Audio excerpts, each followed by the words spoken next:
श्रीमद् भागवत महापुराण भाग 1।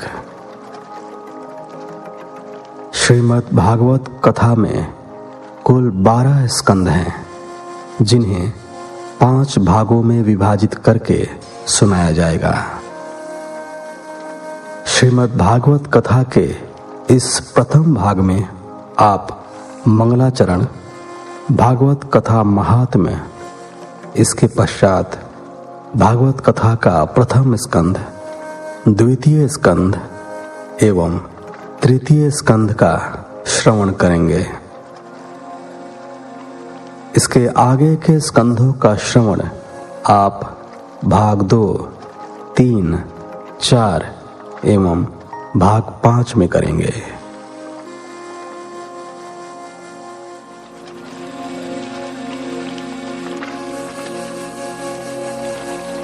ओम नमो भगवते वासुदेवाय।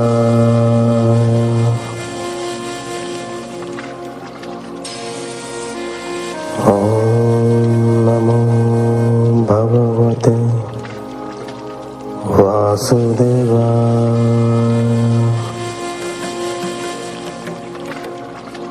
ओम नमो भगवते वासुदेवाय।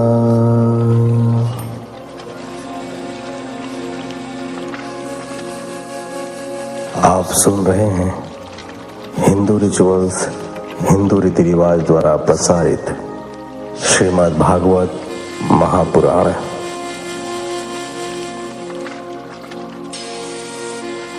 नारायणं नमस्कृत्यं नरं चैव नरोत्तमं देवीं सरस्वतीं व्यासं ततो जयमुदीरयेत्।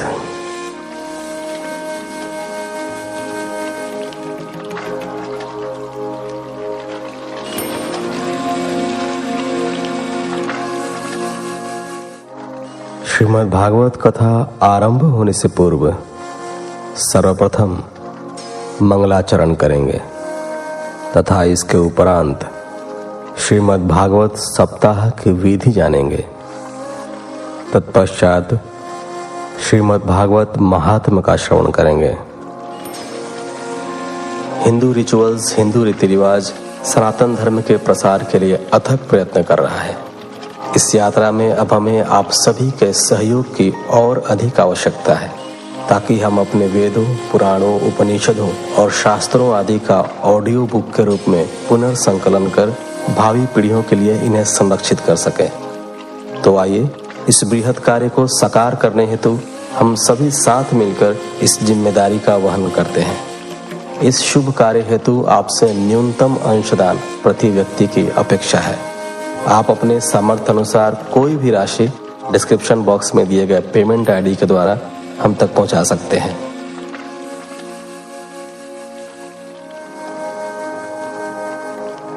तो चलिए कथा श्रवण करने से पूर्व सर्वप्रथम सभी देवों से अनुनय विनय करते हुए मंगलाचरण करते हैं। मंगलाचरण। मैं सर्वप्रथम रिद्धि सिद्धिदायक श्री गणेश जी की वंदना करते हुए उनके श्री चरणों में नमन करता हूँ।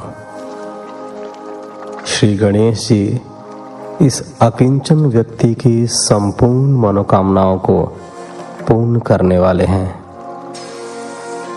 मैं उनसे प्रार्थना करता हूँ कि वे मुझे शक्ति और वाणी प्रदान करें, ताकि मैं इस महान ग्रंथ का सार तत्व भक्त जन के सम्मुख प्रस्तुत करने में सफल हो सकूं।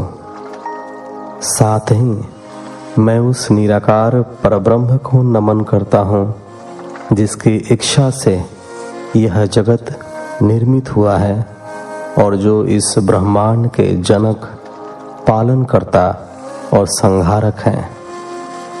समस्त जड़ चेतन जीवों में उन्हीं का तेजोमय अंश निहित है। सृष्टि के पूर्व, आदि और अंत भी वे ही हैं। वे ही महाकृष्ण हैं जिनकी सांवली मनोहर सूरत मनुष्य रूप में इस धरती पर अवतार लेती है और जो धर्म के रक्षक तथा दुष्टों के संहारक हैं। मैं उन श्री कृष्ण जी की रूप माधुरी पर अपना समस्त अस्तित्व न्योछावर करता हूँ और समर्पण भाव से उन्हीं की परम ज्योति में लीन होने की याचना करता हूँ। मैं उनसे प्रार्थना करता हूँ कि जिस प्रकार उन्होंने अधर्मियों का विनाश करके अपने भक्तों को इस संसार की मोह माया से भरे इस भव सागर से पार उतारा है, उसी प्रकार वे मुझे भी पार उतारेंगे। मैं विष्णु जी के चरणों में दंडवत करता हूँ जो समस्त जीवों के पालन करता है। मैं श्री महादेव शिव शंकर के चरणों में नमन करता हूँ जो उचित समय आने पर सभी जीवों का संहार करते हैं और उन्हें नए जीवन की ओर अग्रसित होने की प्रेरणा देते हैं।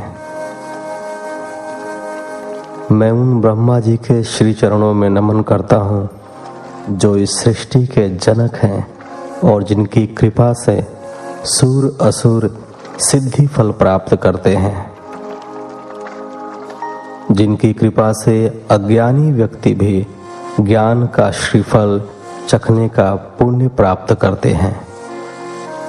मैं ज्ञान की देवी महाशक्ति सरस्वती देवी और पृथ्वी माता को इस अपने शीश पर धारण करने वाले शेषनाग व ब्रह्म ऋषि नारद जी के चरणों में शीश नवाता हूँ जो हर पल और घड़ी भगवान मुरलीधर का गुणगान करते हैं। मैं श्री वसुदेव, देवकी और यशोदा के चरणों की धूल अपने मस्तक पर धारण करता हूँ, जिनके गोद में भगवान नारायण मनुष्य रूप में अवतार लेकर खेले और कंस जैसे दुष्ट राजा का संहार किया। मैं श्री वेद व्यास व श्री शुकदेव के श्री चरणों में बैठकर उनके आशीर्वाद का आकांक्षी हूँ, जिन्होंने अपनी अमृतमयी वाणी से श्रीमद् भागवत कथा का भक्तों को श्रवण कराया। मैं देवराज इंद्र, सनक आदिक ऋषिवर, श्री बलराम जी, श्री उद्धव जी, श्री अक्रूर जी, राधिका जी, रोहिणी जी व मथुरा वृंदावन की उन गोपियों और ग्वाल बाल के चरणों में गिरकर उनकी धूल को अपने सिर पर धारण करता हूँ, जिनके मध्य रहकर श्री कृष्ण ने अपनी बाल लीलाओं से सभी को मुग्ध किया और परमानंद की अनुभूति कराई। ब्रजभूमि के कीट पतंग, पशु पक्षी, पेड़ पौधे, लता कुंज, ग्वाल बाल, वीथियाँ, यमुना के पुलिन, कदम्ब के वृक्ष, गोप गोपियाँ, गोवर्धन पर्वत, जलकुंड, जलचर, शीतल मंद सुगंधित पवन, विविध ऋतुएं सभी मेरे हृदय में हर पल वास करें। यह प्रार्थना मैं श्री गोपाल से करता हूँ कि वे बार बार ब्रजभूमि के धूल में लौटने का अवसर मुझे प्रदान करें। मैं ब्रजभूमि के उन साधु संतों और भक्तों के श्री चरणों में शीश नवाता हूँ जो प्रतिपल श्री कृष्ण की रूप माधुरी के संसर्ग में रहकर अपना जीवन सार्थक करते हैं।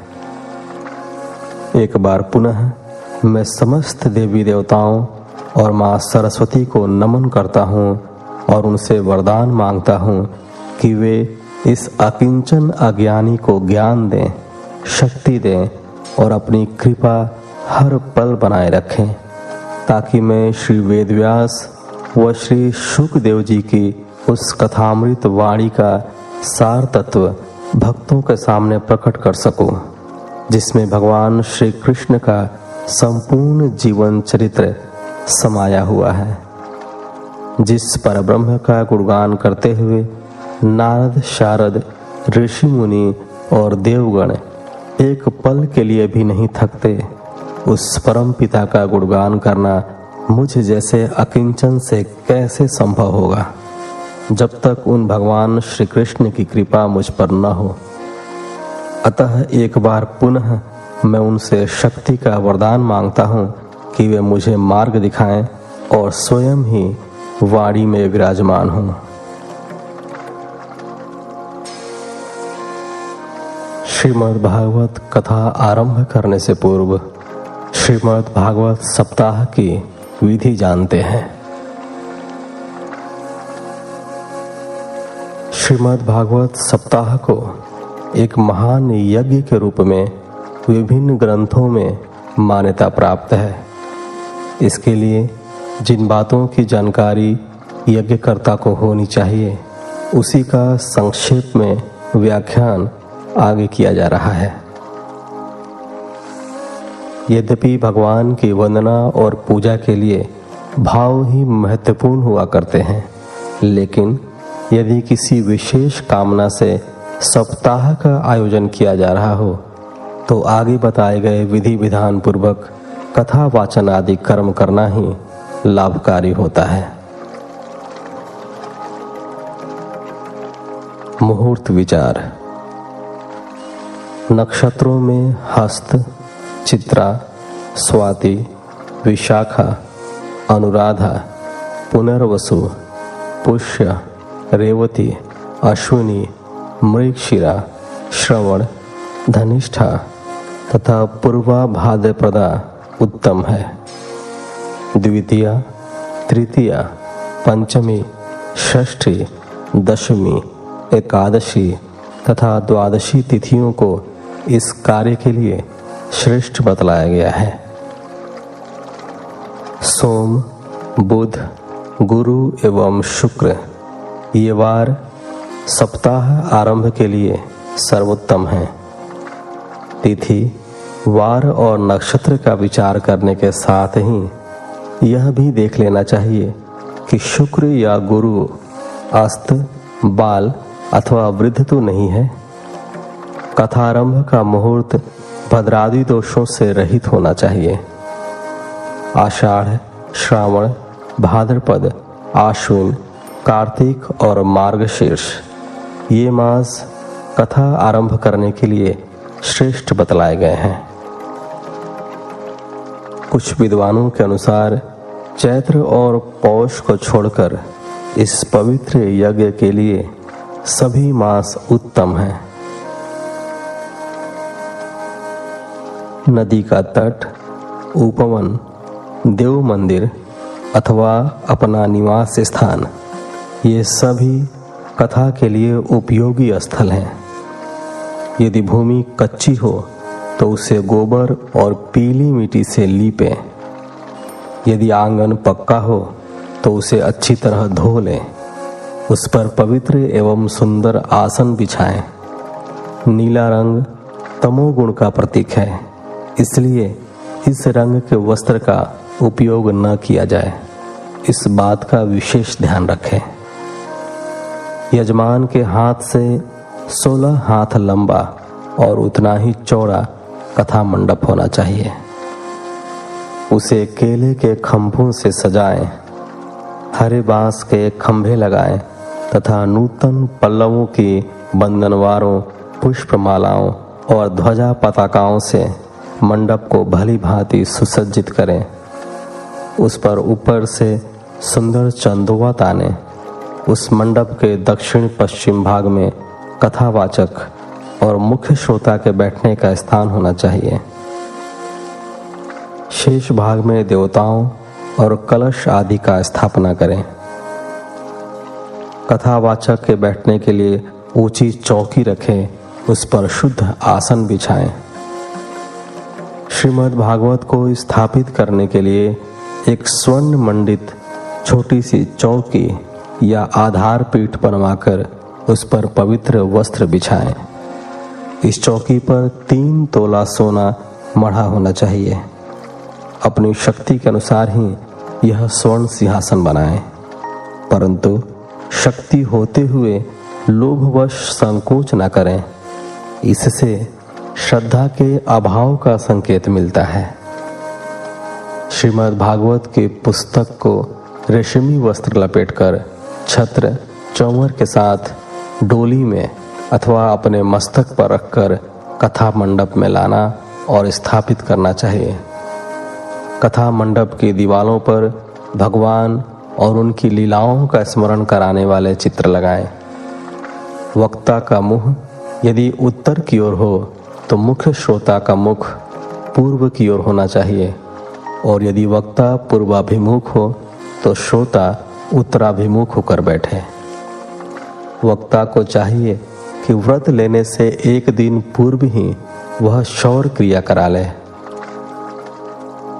सप्ताह प्रारंभ होने के एक दिन पूर्व ही देव स्थापन कर पूजन आदि कर लेना श्रेष्ठ रहता है। प्रतिदिन सूर्योदय से पूर्व ही स्नान आदि करके अपना नित्य कर्म संध्या वंदन आदि का नियम पूरा कर लें। कथा में विघ्न न आए इसके लिए नित्य प्रति श्री गणेश पूजन करना हितकर होता है। सप्ताह के प्रथम दिन यजमान स्नान आदि से शुद्ध हो नित्य कर्म करके आभ्युदयिक श्राद्ध करे। आभ्युदयिक श्राद्ध और पहले भी किया जा सकता है। यज्ञ में 21 दिन पहले भी आभ्युदयिक श्राद्ध करने का विधान है। उसके बाद गणेश, ब्रह्मा आदि देवताओं सहित नवग्रह, षोडश मातृका, सप्त चिरंजीवी, अश्वत्थामा, बलि, व्यास, हनुमान, विभीषण, कृपाचार्य और परशुराम जी एवं कलश की स्थापना तथा पूजा करें। एक चौकी पर सर्वतोभद्र मंडल बनाकर उसके मध्य भाग में ताम्र कलश स्थापित करें। कलश के ऊपर भगवान लक्ष्मी नारायण की स्वर्णमयी प्रतिमा स्थापित करें। कलश के ही बगल में भगवान शालग्राम को सिंहासन पर स्थापित करें। सर्वतोभद्र मंडल में स्थित समस्त देवताओं का पूजन करने के पश्चात भगवान नर, नारायण, गुरु, वायु, सरस्वती, शेष, सनक आदि कुमार, सांख्यायन, पराशर, बृहस्पति, मैत्रेय तथा उद्धव का भी आवाहन, स्थापन एवं पूजन करना चाहिए। फिर त्रैयारूढ़ी आदि 6 पौराणिकों का भी स्थापन पूजन करके एक अलग पीठ पर उसे सुंदर वस्त्र से आवृत करके श्री नारद जी की स्थापना एवं अर्चना करनी चाहिए। तदनंतर आधार पीठ, पुस्तक एवं वक्ता आचार्य का भी यथा प्राप्त उपचारों से पूजन करना चाहिए। कथा निर्विघ्न पूर्ण हो इसके लिए गणेश मंत्र, द्वादशाक्षर मंत्र तथा गायत्री मंत्र का जप और विष्णु सहस्त्र नाम एवं श्रीमद् भगवद गीता का पाठ करने के लिए अपनी शक्ति के अनुसार 7, 5 या 3 ब्राह्मणों का वर्ण करें। श्रीमद् भागवत का मूल पाठ अलग ब्राह्मण द्वारा कराएं। देवताओं की स्थापना और पूजा के पहले स्वस्ति वाचन पूर्वक हाथ में पवित्री, अक्षत, फूल, जल और द्रव्य लेकर महासंकल्प करते हुए देव पूजन करने के बाद कथा प्रारंभ होनी चाहिए। सूर्योदय से आरंभ करके प्रतिदिन 3:30 प्रहर तक कथा का वाचन करें। मध्याह्न में 2 घड़ी के लिए प्रातः काल से मध्याह्न तक मूल का पाठ होना चाहिए और मध्याह्न से संध्या तक उसे उसका संक्षिप्त भावार्थ अपनी भाषा में कहना चाहिए। मध्याह्न में विश्राम के समय तथा रात्रि के समय भगवान के नाम से कीर्तन की व्यवस्था होनी चाहिए ताकि वातावरण भक्ति भाव की तरंगों से स्पंदित होता रहे। भागवत रहस्यों के श्रवण और तत्व चिंतन के लिए मन बुद्धि का सत्व गुण संपन्न होना अत्यावश्यक है। बिल्कुल उसी तरह जैसे बीजांकुरण के लिए उपजाऊ और तैयार भूमि आवश्यक होती है।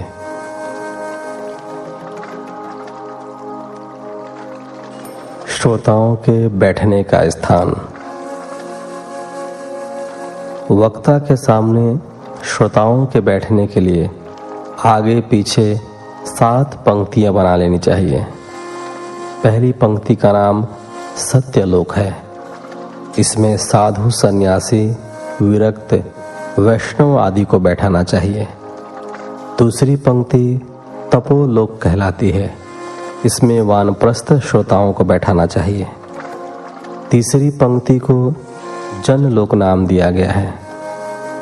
इसमें ब्रह्मचारी श्रोता बैठाए जाने चाहिए। चौथी पंक्ति महरलोक कही गई है। यह ब्राह्मण श्रोताओं का स्थान है। पांचवी पंक्ति को स्वरलोक कहते हैं। इसमें क्षत्रिय श्रोताओं को बैठाना चाहिए। छठी पंक्ति का नाम भूवरलोक है, जो वैश्य श्रोताओं का स्थान है। सातवीं पंक्ति भूलोक मानी गई है। उसमें शूद्र जातीय श्रोताओं को बैठाना चाहिए। स्त्रियां वक्ता के वाम भाग की भूमि पर बैठकर कथा सुने। यह स्थान नियम उन लोगों के लिए है जो प्रतिदिन नियम पूर्वक कथा सुनते हैं। जो श्रोता कथा प्रारंभ होने पर कुछ समय के लिए अनियमित रूप से आते हैं, उनके लिए वक्ता के दक्षिण भाग में स्थान रहना चाहिए। श्रोता के बैठने का स्थान हमेशा वक्ता से नीचे होना चाहिए, ऊपर कभी भी नहीं।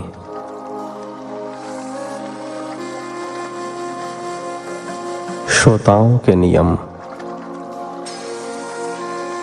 श्रोता प्रतिदिन एक बार हविष्यान्न भोजन करें। हल्का भोजन करने से आलस्य प्रमाद का प्रभाव तन मन पर नहीं होता, इसलिए गरिष्ठ भोजन से यथासंभव बचें। यदि शक्ति हो तो 7 दिन तक उपवास करके कथा सुने, अन्यथा दूध पीकर सुखपूर्वक कथा सुने। इससे भी काम न चले तो फलाहार या एक समय अन्न भोजन करें। कथा श्रवण के बाद भोजन करना ज्यादा उपयुक्त रहता है।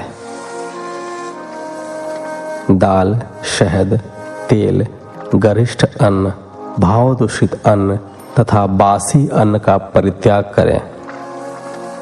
पतित, दुर्जन आदि का संग तो दूर, उनसे वार्तालाप भी न करें। ब्रह्मचर्य पालन, भूमि शयन सबके लिए अनिवार्य है। एकाग्रचित होकर कथा सुननी चाहिए।